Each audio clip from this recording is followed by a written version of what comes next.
কিন্তু পারি না। কেন পারি না?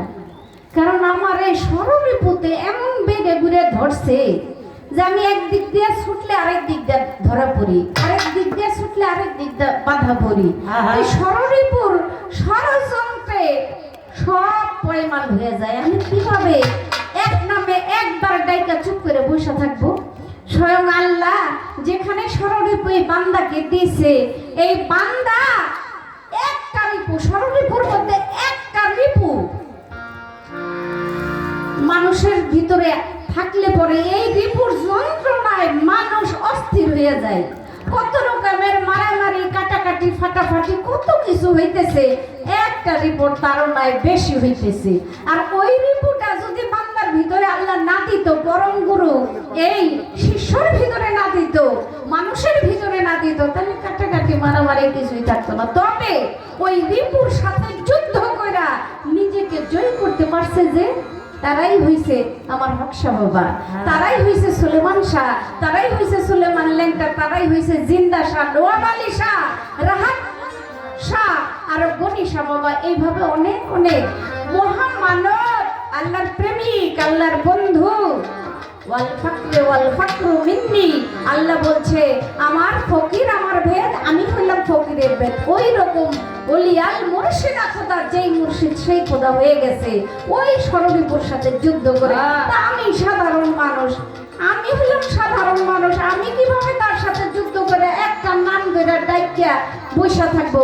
এটা তো হইতে পারি না। চাই কিন্তু আমি পারি না। আমার একটা গান শুরু করে নেই।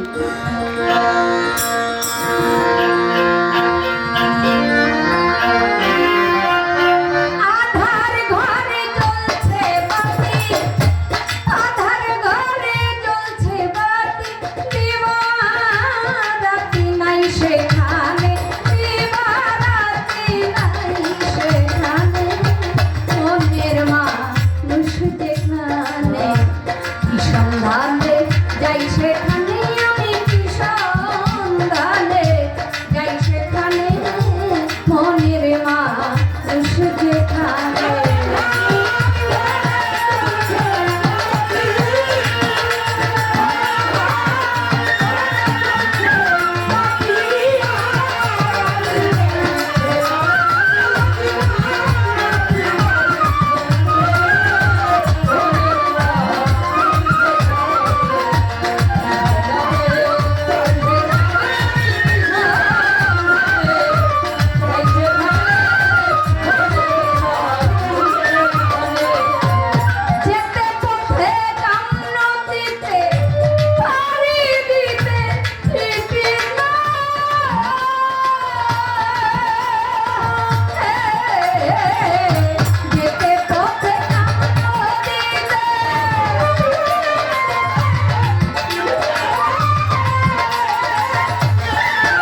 আমার দীনবন্ধু প্রাণনাথ, আপনি বলছেন একদম নাম ব্যাখ্যা বৈশা থাকো, নাম তো আমি একটাই ডাকি, কিন্তু এই নাম তো আমার ঠিক থাকতেছে না।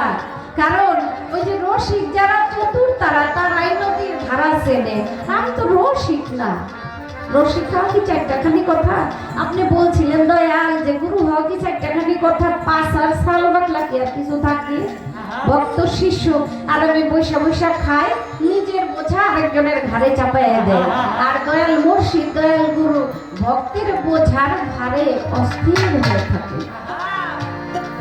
আমার ভরসা বাবা চুপ থাকে, নীরব থাকে, কথা কয় না, নড়ে না, চড়ে না। কেন?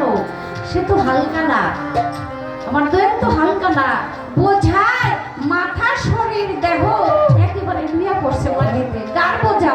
আমার ভরসা বাবার কোনো বোঝা না। এই বোঝা হলো তার ভক্তের বোঝা। বলে বড় বিশাল একজন মাপের শিল্পী আকলিমা বেগম, সে বিশাল হইয়া ছোট একটা পক্ষ পেয়েছে। সেটা কি? শিষ্যের পক্ষ, শিষ্যের ধারা। আসলে কি জানেন, গুরু মিলে ঘরে ঘরে, ভক্ত মিলে ভাগ্যের জোরে। আমি বিশাল হইয়া ছোট হয়ে রয়েছি।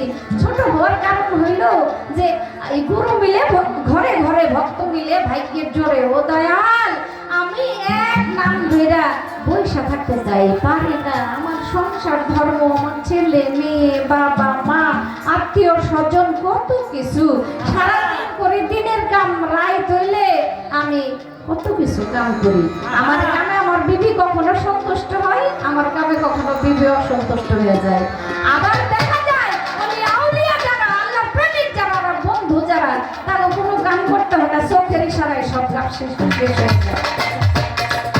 রসিক যারা, চতুর যারা, তারাই নদীর ধারা চেনে।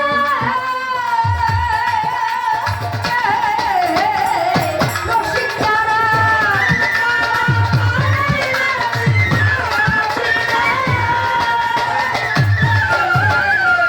রসিক যারা, প্রেমিক যারা, রসিক যারা, চতুর যারা,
এইবার দুই এক কথা জানার জন্য কাকতি মিনতি করি আমি।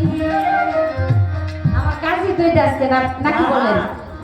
আমি যদি চুপ থাকি তাহলে তো চলবে না, কারণ সব এখানে ভক্তকুল যারা আছে, ভক্ত বালক যারা আছে, তাদের ইচ্ছা একটাই, জানার ইচ্ছা, বোঝার ইচ্ছা, চাওয়ার ইচ্ছা। বাবারে বর্তমান জামানায় অনেক অনেক ভক্ত এমন জায়গায় পিঠ ধরে গিয়া যার বাড়ির আশেপাশে ঢোকার কোনো ক্ষমতা নেই, পাওয়ার নাই।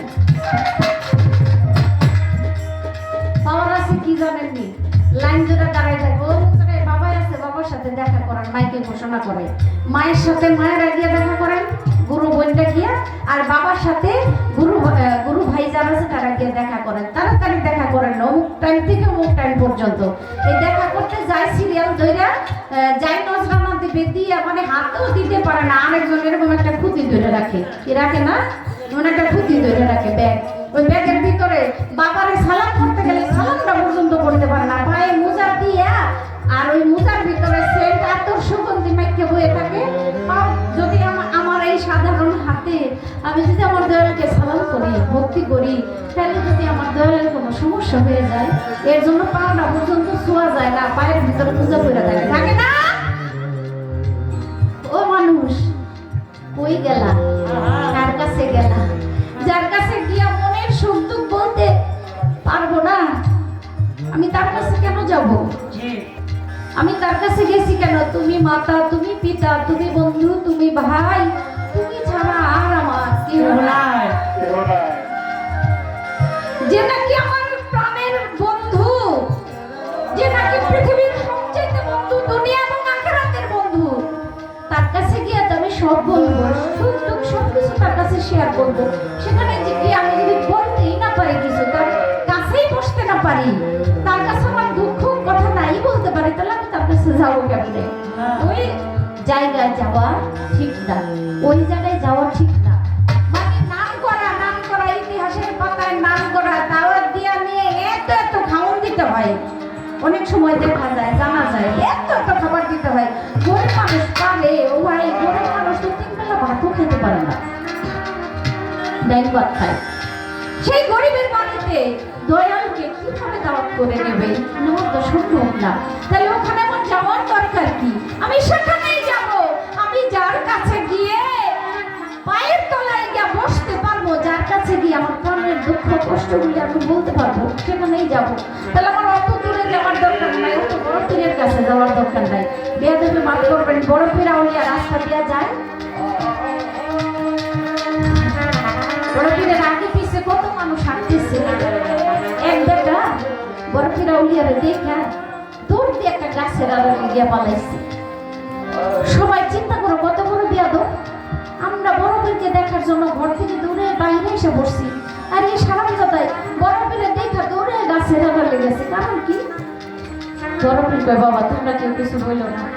সামনে গেছে, ওই ছেলেকে ডাইকা চাই না বলে, বাবা সবাই আমার দেখার জন্য পাগল, রাস্তায় সবাই নাই গেছে, তুমি গাছের আড়ালে কেন? বলে, হুজুর বেয়াদবি মাফ করবে, আমার যে মুর্শিদ, আমার যে পীর, আপনার মতো এত নামদাম নাই, এত বড় পীর না। হুজুর গো, আপনাকে দেখা আমার মনটা যদি খারাপ হয়ে যায়, আমার পীরের কথাটা যদি আমি ভুল করে ফেলি, আমি তো শেষ হয়ে যাব। এই কারণে আমার মন যাতে নষ্ট না হয়, আমি আপনাকে দেখা গাছের আড়ালে গিয়ে লগাইছি। বলেন, পীর ধরলে তো এমনই করা উচিত, পীর ধরলে এমনই করা উচিত যে যত বড়ই থাক না কেন তাতে আমার আসে যায় কি? আমার ভরসা বাবাই আমার জন্য বড়, আমার রেজি আমার জন্য বড়। এইবার আমি ওরে জিজ্ঞাসা, জানার বড়ই আশা গুরু, দয়া করে বলে দেন এখন, যে বিসমিল্লাহর বীজ না থাকিলে এই দুনিয়ায় কিছুই হইতো না। ওই বিসমিল্লাহর বীজ দ্বারা সৃষ্টি করে সারা ভুবনা পেশাই রাব্বানা। ওই বিসমিল্লাহর বীজ আমার মাঝে দিয়াছে খোদাই, 3 ভাগে বিভক্ত করে এই বিসমিল্লাহর বীজ দেয়। আমার জানার ইচ্ছাই হয়ে আমার প্রাণের গুরু গোসাই 3 ভাগে বিসমিল্লাহর বীজ কিভাবে লাগাই, কোথায় কোন ভাগকে আমারে তৈরি করেছে, এইটাই আমার ছোট্ট একটা কথা রইল বললাম আপনার কাছে। আহারে, যার কারণে আমি আমার দয়ালকে ডাকতে পারি না, কামড়ে পুঁতে সদাই আমারে করে আনা গো। এই কামের ভাগ রতি যাকে বলে আপনারে জানাই, 3 ভাগে এই রতিটাকে দিয়েছে এই শিষ্যের ভিতর খোদা। কোন রতিতে কি হয় আমি জানিবারে চাই, কোন রতির সাধনা কেমন বলে দেন আমার প্রাণের গোসাই। একটা গান শুনেছি লালন সাইজির, দিন থাকিতে দিনের করণ কেন করলে না, সময় গেলে সাধন হবে না। ওরে দিন থাকিতে দিনের করণ কেন করলে না, এই সময় গেলে সাধন হবে না। দিন থাকিতে তিনের করণ, 3-এর 1 2 3, দিন থাকিতে 3-এর করণ কেন করলে না, সময় গেলে সাধন হবে না। কি নদীতে যখন জাল ফেলাইলে মাছ উঠবে, ওই সময় জাল ফেলতে হবে। অযথা সময় জাল ফেলে হাপুর হুপুর ডুব খেয়ে সর্দি কাশি জায়গায় কোনো লাভ নেই। তাহলে সে 3 দিন থাকিতে 3-এর করণটা কি দয়াল, 3টা কি, আবার 3-এর করণটা কি, যে করণটা করে আমাদের মানব জনমটাই একেবারে ধন্য হয়ে যাবে। আশরাফুল মাখলুকাতের সর্বশ্রেষ্ঠ জীব হইলাম মানুষ। এই সর্বশ্রেষ্ঠ জীবের কর্মটা করা হবে, শ্রেষ্ঠ কর্ম যদি এই 3-এর করণ করা হয়, আর না করলে তার জনমটা নিকৃষ্ট হয়ে যাবে।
ভক্ত নিদানে পয়রা দয়ালকে স্মরণ করছি। দয়াল বড় নিদানে আছি, চার কুলে আর কেউ দেখি না।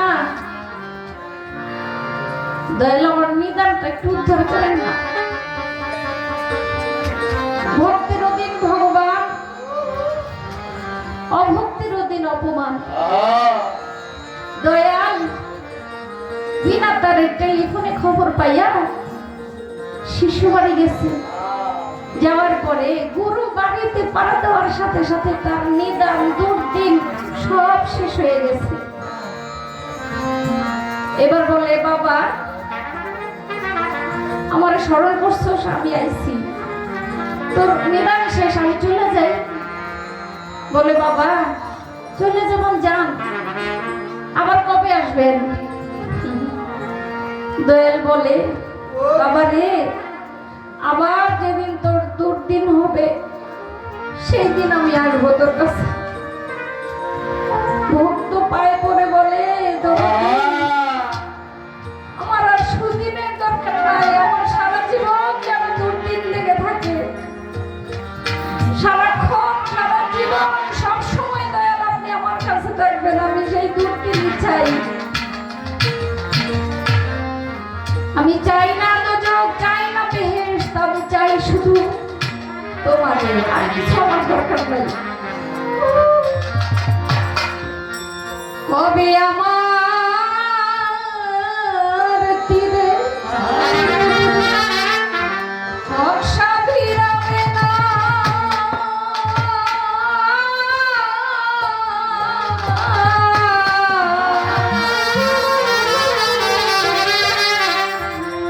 ধীরে ধীরে মায়া রে বাঁধো, ধীরে ধীরে মায়া রে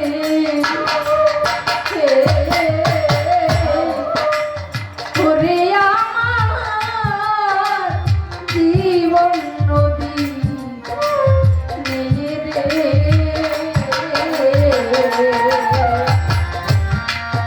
ওরে আমার জীবন জানে নিয়ে রে।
বের হয়েছি সেই না করে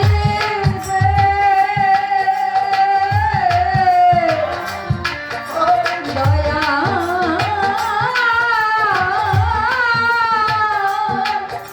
আমি ধরুনির ধুলে আমার খেলা পেয়ে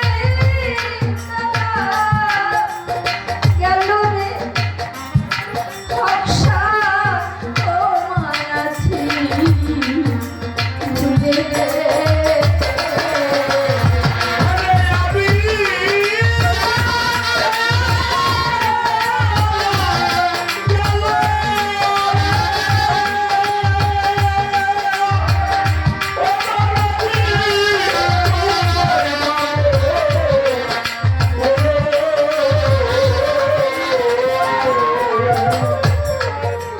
বের হয়েছি সেই না কবে,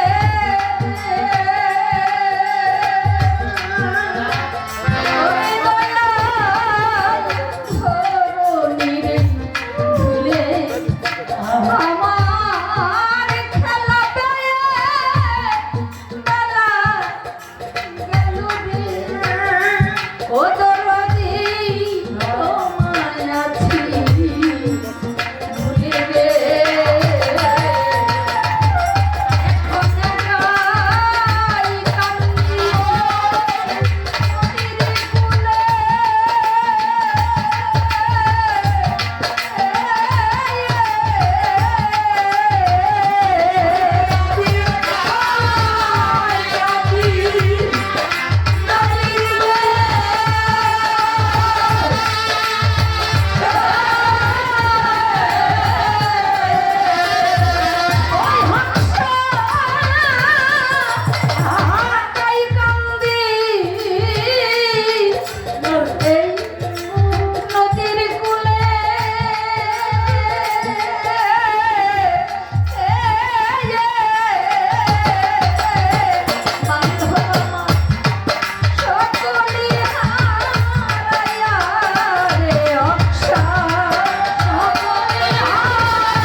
ষোলো আনা